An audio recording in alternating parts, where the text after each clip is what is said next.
महिलांचं सुद्धा राजकारण समाजकारणामध्ये काम असताना त्यासोबत राजकारणामध्ये सुद्धा त्यांचा सहभाग वाटला पाहिजे, त्यांना सुद्धा काम करण्याची संधी मिळाली पाहिजे. म्हणून ग्रामपंचायत असेल, पंचायत समिती असेल, जिल्हा परिषद असेल, नगरपालिका असेल किंवा महानगरपालिका असेल आणि 1994 साली त्यांनी 30% आरक्षण महिलांना दिलं. परंतु आज महाराष्ट्रात जवळपास 50% आरक्षण महिलांना त्या ठिकाणी काम करण्याची संधी मिळत आहे.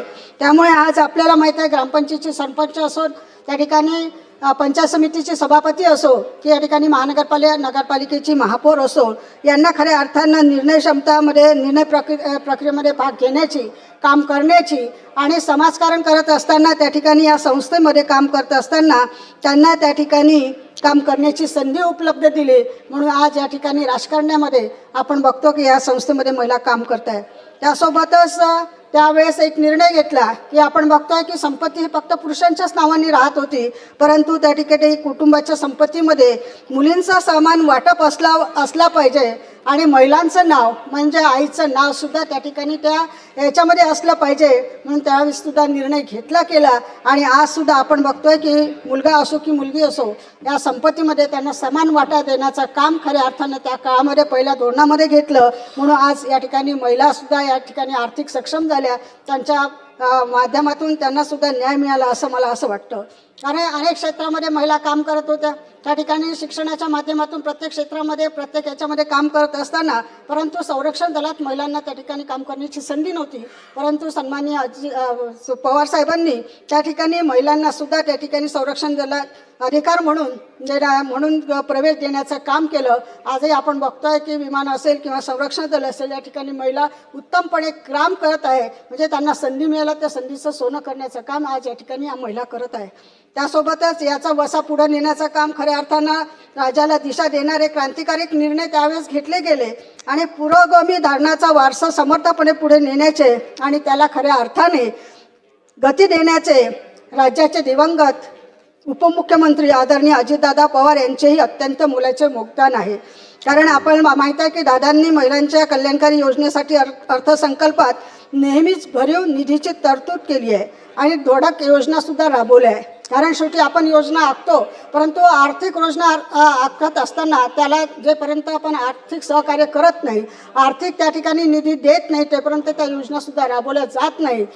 परंतु स्वर्गवासी अजितदादा त्या ठिकाणी मंत्री असताना त्यांनी त्या ठिकाणी या योजनेसाठी भरीव निधी प्राप्त करून दिला आणि त्या निधीच्या माध्यमातून खऱ्या अर्थानं आज महिलांना काम करण्याची संधी मिळत आहे आणि त्यातून त्या सक्षम होण्याच्या मार्गावर लागलेला आहे. खऱ्या अर्थानं आज आपल्याला मला सांगत असताना सांगावं वाटते की ग्रामीण भागातली, शहरी भागातली महिला असो, या प्रत्येकजण आपापल्या पद्धतीनं काम करत होत्या. परंतु या ठिकाणी बचत गटाची योजना आणली आणि बचत गटाच्या योजनेच्या माध्यमातून खऱ्या अर्थ महिलांचं संघटीकरण झालेलं आहे. आज आम्ही म्हणतोय की महिला ह्या संघटित झाल्या पाहिजे, सक्षम झाल्या पाहिजे. महिला खऱ्या अर्थानं सक्षम आहे, पण त्यांच्या हातामध्ये जेव्हापर्यंत पैसा येत नाही त्यापर्यंत त्या आर्थिक सक्षम होत नाही, तेपर्यंत खऱ्या अर्थाने त्या सक्षम होऊ शकत नाही. परंतु आज मला या ठिकाणी अभिमानानं सांगावं असं वाटतं की बचत गटाच्या माध्यमातून आज अनेक महिला ह्या संघटित झालेल्या आहे, एकत्रितला आलेल्या आहे आणि बचत गटाच्या माध्यमातून त्या ठिकाणी आर्थिक व्यवहारसुद्धा चांगल्या पद्धतीने करत आहे. आणि त्या पैसे जमा करणे, बचत गटाचा उद्देश फक्त पैसे जमा करणे नाही, तर विचाराची देवाणघेवाण करणं, त्यातून आर्थिक व्यवहार करणं आणि त्यातून छोटे मोठे उद्योग तयार करणं आणि त्या उद्योगाच्या माध्यमातून त्या बाकीच्या महिलांच्या हाताला सुद्धा काम देणं हे सुद्धा महत्त्वाचं आहे. आणि त्या माध्यमातून आज महाराष्ट्रामध्ये या ठिकाणी या ठिकाणी ग्रामीण भागातली महिला असो की त्या ठिकाणी मेघासारख्या आदिवासी विभागातली महिला असो किंवा अनेक क्षेत्रांच्या माध्यमातून या ठिकाणी बचत गट चालू झाले आणि बचत गटाच्या माध्यमातून महिला छोटे मोठे उद्योग करत आहे आणि या उद्योगाच्या माध्यमातून मुलींना शिक्षणाच्या माध्यमातून त्याची कुटुंब सक्षम करत आहे. त्या ठिकाणी निर्णय क्षमता तिच्यामध्ये वाढली आहे. बँकेमध्ये महिला जात नव्हती, आज बँकेमध्ये महिला झाली आहे, तिला व्यवहार कळायला लागलेला आहे आणि त्यातून छोटे मोठे उद्योग चालू करत आहे आणि त्या उद्योगाच्या माध्यमातून खऱ्या अर्थाने ती सक्षम होत आहे. परंतु हे उद्योग चालू करत असताना खऱ्या अर्थाने अनेक अडचणी निर्माण होतात. अनेक वर्षापासून महिला बचत गट काम करतात, छोटे मोठे उद्योग करतात, पण त्यांना मार्केटिंग मिळत नाही. आणि मार्केटिंग जेव्हा आपण म्हणतोय की मार्केटिंगच्या माध्यमातून त्याला शासनाच्या माध्यमातून अनेक वेळा कार्यक्रम घेतले जाते आणि ते वर्षातून 2 किंवा 3 कार्यक्रम घेतले जात होते आणि त्यातून त्यांच्या वस्तू विकल्या जात होत्या, त्यातून त्यांचं काही उद्योग काही पुढे जात नव्हते. परंतु शासनाने या ठिकाणी निर्णय घेतला. आजही महाराष्ट्रामध्ये काही ठिकाणी माझ्या जिल्ह्यामध्ये अमरावती शहरामध्ये 2 त्या ठिकाणी मॉल तयार केले, छोटे छोटे मॉल आहे, पण त्यातून सगळ्या महिलांना त्या ठिकाणी न्याय मिळत नाही. म्हणून शासनाने आज या ठिकाणी ज्या ग्रामीण भागातल्या महिला आहेत त्यांच्यासाठी बचत गटाच्या महिला आहेत, त्यांचे छोटे मोठे उद्योग आहे, त्यासाठी त्यांनी आता या ठिकाणी उमेदच्या माध्यमातून त्या ठिकाणी उमेद मॉल तयार करण्याचा निर्णय घेतला. त्याबद्दल मी शासनाचे मनापासून अभिनंदन करते. आता सध्या 13च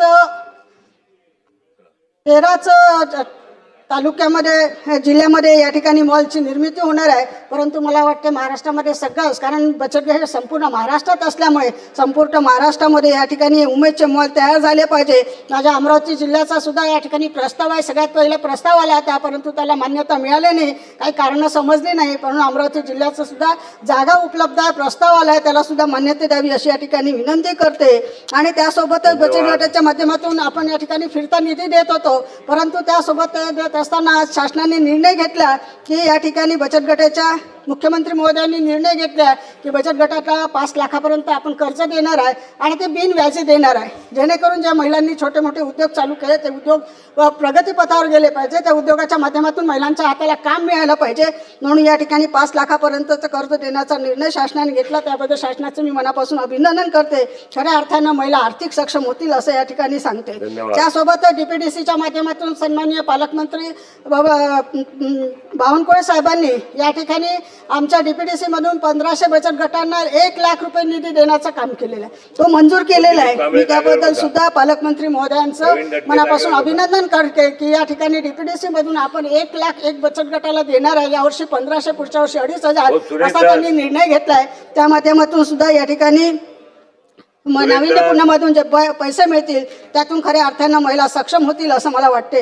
त्यासोबत आरोग्याच्या सुद्धा योजना या ठिकाणी लाभवत आहे. आज आपण बघतोय की महिला स्वतःकडे लक्ष देत नाही, आरोग्याकडे लक्ष देत नाही, म्हणून शासनाने त्या ठिकाणी अनेक शिबिरं आयोजित केले, गावागावामध्ये जाऊन या ठिकाणी आरोग्याच्या तपासण्या केल्या आणि या तपासण्या केल्यामुळे या ठिकाणी आज आपल्याला माहिती आहे की महिलांमध्ये आपला दुखतं का, आपला आजार काय आहे, त्याच्यावर औषध कोणतं घेतलं पाहिजे या माध्यमातून शिबिराच्या माध्यमातून माहिती मिळते. परंतु आज मला या ठिकाणी सांगायचं वाटतं की आज आपल्या महाराष्ट्रामध्ये सगळ्यात जास्त कॅन्सर हा महिलांमध्ये झाला आहे आणि हे कॅन्सरचं प्रमाण इतकं वाढत आहे की त्यामुळे त्या ठिकाणी ते कुटुंब त्या ठिकाणी आर्थिक विवेचनात आहे. म्हणून मला शासनाला विनंती आहे की आपण त्या ठिकाणी त्यांचं ऑपरेशन करतो, कॅन्सर असो किंवा लिव्हरचं असो किंवा त्या ठिकाणी किडनीचं असो, याचं ऑपरेशन करतो, ऑपरेशन केल्यानंतर त्याला औषधी देतो, परंतु तेव्हा जो घरी जातो त्याची आर्थिक परिस्थिती डावलली असते, म्हणून औषधीसाठी सुद्धा पैसे राहत नाही. म्हणून उत्पन्नाची थोडीशी अट घालून, कमीत कमी उत्पन्नाची अट घालून त्या ठिकाणी येणाऱ्या पुढच्या आयुष्यासाठी, पुढच्या त्याच्या जीवनासाठी आपण औषधाची व्यवस्था शासनाने करून द्यावी अशी या ठिकाणी शासनाला विनंती करते, जेणेकरून महिला दिन आहे, बोलू तर त्या महिलांना काही बोलायला पण महिलांना जेवढ्या महिलांना बोलू द्या. 4 वाजता आपल्याला ती चर्चा सुरू करायची आहे. तर अशा पद्धतीनं या ठिकाणी या योजनेसाठी आपण सुद्धा लक्ष घालावं आणि त्यांच्यासाठी तरतूद करावी अशी या ठिकाणी विनंती करते. त्यासोबतच सगळ्यात महत्त्वाचं म्हणजे आमच्या शेती करणाऱ्या महिला आहे, बांधकाम करणाऱ्या महिला आहेत, वीटभट्टी चालवणाऱ्या काम करणाऱ्या महिला आहे आणि त्याची घरकाम करणाऱ्या या महिला असंघटित होत्या, परंतु त्यांचं संघटन करून आज शासनाने नवीन योजना आणल्या आणि संघटित महिला कामगारांचं या ठिकाणी योजना आणून त्यांना संघटित करून त्या ठिकाणी त्यांच्यासाठी त्यांचं कुटुंब चालवण्यासाठी, कारण ती महिला शेतमजूर असेल, शेती करणारी असेल, बांधकाम वीटभट्टीवर काम करणारी असेल की घरकाम करणारी असेल, दिवसभरापासून सकाळपासून संध्याकाळपर्यंत जाते, जेव्हा तिची काही अडचण आली तेव्हा तिच्या कुटुंबावर आघात होतो. म्हणून या ठिकाणी शासनाने जी कामगारांसाठी जी योजना आणली त्याबद्दल मी शासनाच्या मनापासून अभिनंदन करते. ते राबवल्या गेले पाहिजे प्रॉपर असं या ठिकाणी सांगते.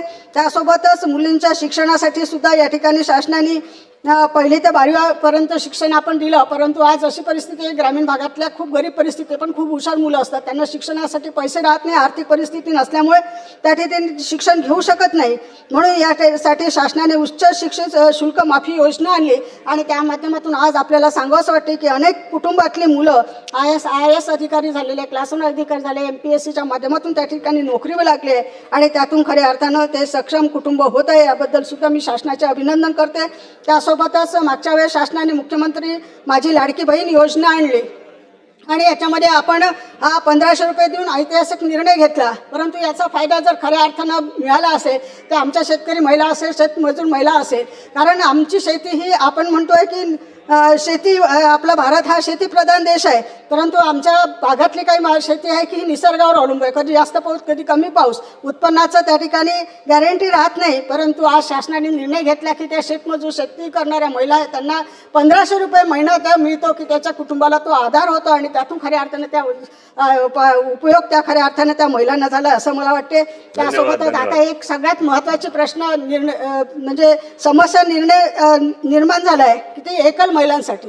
जी विधवा आहे, परिपक्व महिला आहे, तिचं जे इतकी अडचण आहे की ती 27, 28, 30 वर्षी जेव्हा ती विधवा होते किंवा तिला नवऱ्यानं सोडून दिलं, त्यांची लहान लहान मुलं असते, त्यांच्या शिक्षणासाठी सुद्धा पैसे राहत नाही, उपजीविका कशी साधावी यासाठी सुद्धा तिचे अडचणी असते. म्हणून या ठिकाणी एकल महिलांसाठी स्वतंत्र धोरण तयार करण्याचं मुख्यमंत्री महोदयांनी या ठिकाणी सांगितलं आहे. मला वाटते हे धोरण आखताना 2 मिनिटं फक्त आखणार आहे आणि त्याच्यामध्ये मला असं वाटते एकल महिला आहे त्यांचा आपण निश्चितच त्या ठिकाणी त्यांची माहिती घेऊन त्यासाठी त्या पद्धतीने धोरण आखावं अशी या ठिकाणी करते. त्यावरच महिलांवर अत्याचार अन्याय वाढत आहे, त्याचं संरक्षण मिळण्यासाठी सुद्धा कायदा कडक करण्याची गरज आहे आणि कडक कायदा करावा, शक्तीसारखा कायदा आणावा, तेव्हाच महिलांना संरक्षण आणि त्या ठिकाणी अत्याचार अन्याय होणार नाही याची सुद्धा शासनाने जबाबदारी घ्यावी.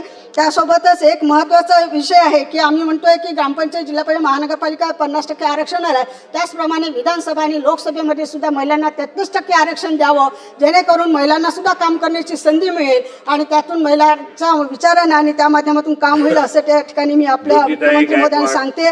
आणि शेवटचं एवढंच बोलते, ती आहे म्हणून हे विश्व आहे, ती आहे म्हणून घराला घरपण आहे, ती आहे म्हणून नात्यात जिवंतपण आहे, तिचा सन्मान करणे हे प्रत्येकाचे कर्तव्य आहे. महाराष्ट्रातील प्रत्येक महिला सुरक्षित, सन्मानाने आणि योग्य संधीचे वातावरण देण्यासाठी आपण प्रयत्न करूया. आजच्या या महिला प्रस्तावाच्या महिला दिनानिमित्त मी सर्वांना खूप खूप शुभेच्छा देऊन माझे 2 शब्द संपवते. धन्यवाद.